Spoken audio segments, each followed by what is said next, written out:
Kyaddaaki ekiwayi kya bodaboda ekya 2010 kikkiriza okwetaba mu nteekateeka z'okuwandiisa bodaboda.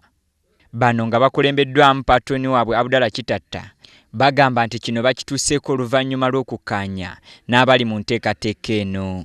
Buwanguzi bwerere bwe tusobodde okutuukako indasitule ya bodaboda kubanga tekibangawo omulimu gwa bodaboda bulijjo abantu bagumanye ng'ogw'abayaaye, naye gusobodde okutuuka ku kigwagala olw'abantu okulwanira omulimu gwabwe.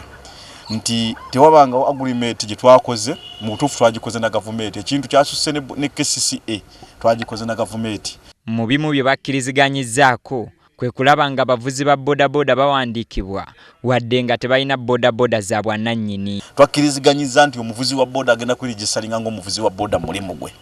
Ne tukkiriziganya nti ebyo byonna bye tukkirizanyaako ebikoofiira bino bye baali baleeta bye tumanyi obulungi, ebigatto, reflector jacket, byonna twakkiriziganyiza KCCA oba ina gye yabijja ebyo byagisala kubanga terina begenda kubiguza. Bulijjo ino foomu gye tulwanirira okulaba nti yebeereyo omuvuzi.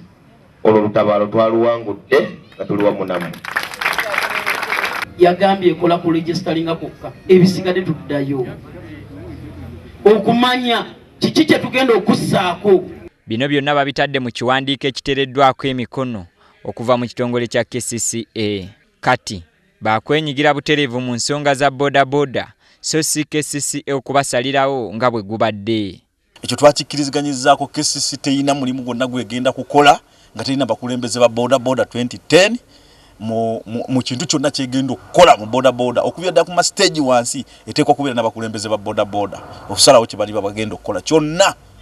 Era basabye bannaabwe bonna okuvaayo beewandiise n'abeenyigira mu mize egivumaganya omulimu gwabwe okukikomya basobole okutwala omulimu gwabwe mu maaso.